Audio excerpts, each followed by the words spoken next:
नमस्कार भक्तों, राधे राधे। आप सब लोग कैसे हैं?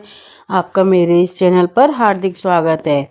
आज हम सुनेंगे कार्तिक मास के अध्याय 26 की कहानी।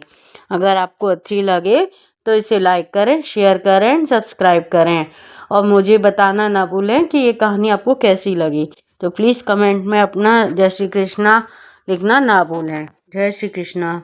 नारद जी बोले, इस प्रकार विष्णु पार्षदों के वचन सुनकर धर्मदत्त ने कहा, प्रायः सभी मनुष्य भक्तों का कष्ट दूर करने वाले श्री विष्णु का यज्ञ, दान, व्रत, तीर्थ सेवा तथा तपस्याओं के द्वारा विधि पूर्वक आराधना करते हैं। उन समस्त साधनों में कौन सा सबसे ऐसा साधन है कि जो विष्णु की प्रसन्नता बढ़ाने वाला है तथा उन्हें समीपीय की प्राप्ति कराने वाला हो। दोनों पार्षद अपने अपने पुनर्जन्म की कथा कहने लगे। हे देव श्रेष्ठ, आपका प्रश्न बड़ा श्रेष्ठ है। आज हम लोग आपको भगवान विष्णु के शीघ्र प्रसन्न करने का उपाय बताते हैं। हम इतिहास सहित प्राचीन वृत्तांत सुनाते हैं। सावधानी पूर्वक सुनो। ब्रह्मा पहले कांचीपुरम में चोल नामक एक चक्रवर्ती राजा हो गए। उन्हें एक नाम पर उनके अधीन रहने वाले देश चोल नाम विख्यात हुए।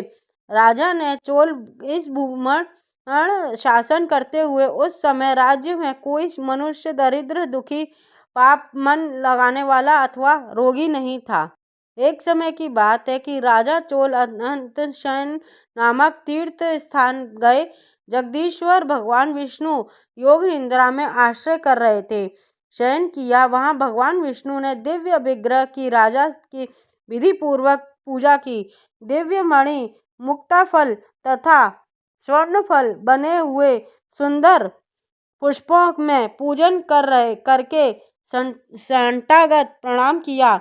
साक्षात प्रणाम किया। प्रणाम करके ज्यों ही बैठे उसी समय उनकी दृष्टि भगवान विष्णु पर और पास आते हुए ब्रह्मा पर पड़ी तो उन्होंने कांची नगरी निवासी थे, वह उनका नाम विष्णुदास था। उन्होंने भगवान की पूजा करने के लिए अपने हाथ तुलसीदास और जल में रखा। निकट आने पर उन ब्रह्मा विष्णु सूक्तम का पाठ करते हुए देव भगवान को स्नान कराया और तुलसी की मंजरी उन तथा पत्तों से उनकी विधिवत पूजा की। राजा चोल ने जब पहले अपने रत्न से भगवान की पूजा की थी तब वह सब तुलसीदास पूजा में ढक गई। यह देखकर राजा कुपित होकर बोले, विष्णुदास, मैंने मणियों तथा सुवर्ण से भगवान जो पूजा की थी वह कितनी शोभा पा रही है। तुमने तुलसीदास चढ़ाकर उसे ढक दिया। बताओ ऐसा क्यों किया? मुझे यह जानना है। पर तुम दरिद्र और गंवार हो, भगवान विष्णु की भक्ति को बिल्कुल नहीं जानते। राजा की यह बात सुनकर द्विश्रेष्ठ विष्णुदास ने कहा, राजन, आपको भक्ति का कुछ पता नहीं। केवल राजलक्ष्मी के कारण आप घमंड कर रहे हैं। बताएं, आज मैं पहले आपको कितने वैष्णव व्रतों के पालन किया है। तब नृपराष्ट्र श्रेष्ठ चोल के हंसते हुए कहा, हे दरिद्र निर्धन, तुम्हारी भगवान विष्णु की भक्ति कितनी है। तुम भगवान विष्णु के संतुष्ट करने वाला कोई यज्ञ दान नहीं किया और वो पहला काम जो देव मंदिर में बनाया, इतने पर भी तुम भक्ति का इतना गर्व है। अच्छा, तो ये सभी ब्राह्मणों मेरी बात सुन लो। भगवान विष्णु दर्शन करने पहले मैं करता हूँ या ब्राह्मण, इस बात का सब लोग देखेंगे।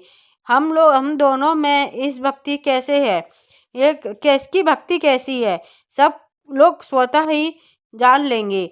ऐसा कहकर राजा अपने राजभवन को चले गए, जहाँ उन्होंने महर्षि मुद्गल आचार्य बनकर वैष्णव यज्ञ प्रारंभ किया। उधर सदैव भगवान विष्णु तप को प्रसन्न करने वाले शास्त्रोक्त नियमों का तत्परता विष्णुदास भी प्रसन्न व्रत का पालन करते हुए वहीं विष्णु के मंदिर में टिक गए।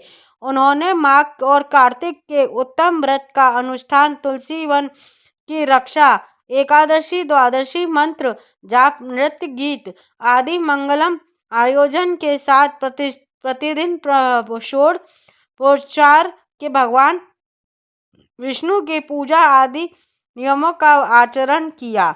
वे प्रतिदिन चलते फिरते और सोते हर समय विष्णु का स्मरण किया करते। उनकी दृष्टि में सर्वसम हो गई। ये सब प्राणियों के भीतर एकमात्र भगवान विष्णु ही स्थित देखते हैं। इस प्रकार राजा चोल और विष्णुदास दोनों ही भगवान लक्ष्मीपति की आराधना में संलग्न थे। दोनों ही अपने पुत्र स्थित रहते थे और दोनों ही विष्णु संपूर्ण इंद्रियां तथा समस्त कर्म भगवान विष्णु का समर्पित हो चुके थे। इस अवस्था में उन दोनों ने दीर्घ आयु प्राप्त की। दीर्घ का अमृत कथा। एक साधु एक डाकू एक ही दिन मरकर यमलोक पहुंचे। यमराज ने उनको कर्मों का लेखा जोखा खोलकर बैठे थे। उनके हिसाब से उनकी गति का हिसाब करने लगे। निर्णय ने पहले धर्मराज दोनों ने कहा, मैं निर्णय तो सुनाऊंगा, लेकिन तुम दोनों अपने बारे में कुछ कहना चाहते तो अवसर मैं देता हूँ। वो डाकू हमेशा हिंसक कर्म ही किए, उसका वह पछतावा हो रहा था। अत्यंत विनम्र होकर बोला, महाराज मेरे जीवन में पाप कर्म किए जिसमें केवल पाप ही किया, वह क्या आशा रखते हैं?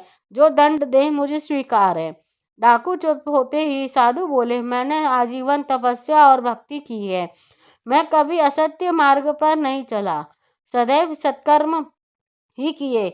आप कृपा करके मेरे लिए स्वर्ग के सुख साधन शीघ्र प्रबंध करें। धर्मराज ने दोनों बात सुनी। फिर डाकू से कहा, तुम्हें दंड दिया जाएगा। तुम आज इस साधु के सेवा करो। डाकू ने सिर झुकाकर आज्ञा स्वीकार कर ली। यमराज ने कहा, आज्ञा सुनकर साधु ने आपत्ति जताते हुए कहा, महाराज इस पापी के स्पर्श से अपवित्र हो जाऊंगा। मेरी तपस्या तथा भक्ति का पुण्य निरर्थक हो जाएगा। मुझे मेरे पुण्य का उचित सम्मान नहीं हो रहा है। धर्मराज को साधु की बात पर बड़ा क्षोभ हुआ। वह क्षुब्ध होकर बोले, निरपराध व्यक्तियों को लूटने और हत्या वाला डाकू मरकर इतना विनम्र हो गया कि तुम्हारी सेवा करने को तैयार है, और तुम वर्षों तक तप करने के बाद भी अहंकार ग्रस्त हो रहे हो। नहीं जान सकते कि सब एक आत्मा समाया हुआ है। तुम्हारी तपस्या अधूरी और निष्फल रही। आज तप इस डाकू का सेवा करो तो तप को पूर्ण करो। उसी तपस्या में फल जो अहंकार रहित होकर किया जाए। अहंकार का त्याग ही तपस्या का मूल मंत्र है और यही भविष्य ईश्वर की प्राप्ति का आधार बनता है। झूठे दिखावे तप नहीं, ऐसे लोगों को गति और वही होगी साधु की हुई। जय श्री कृष्ण। राधे राधे।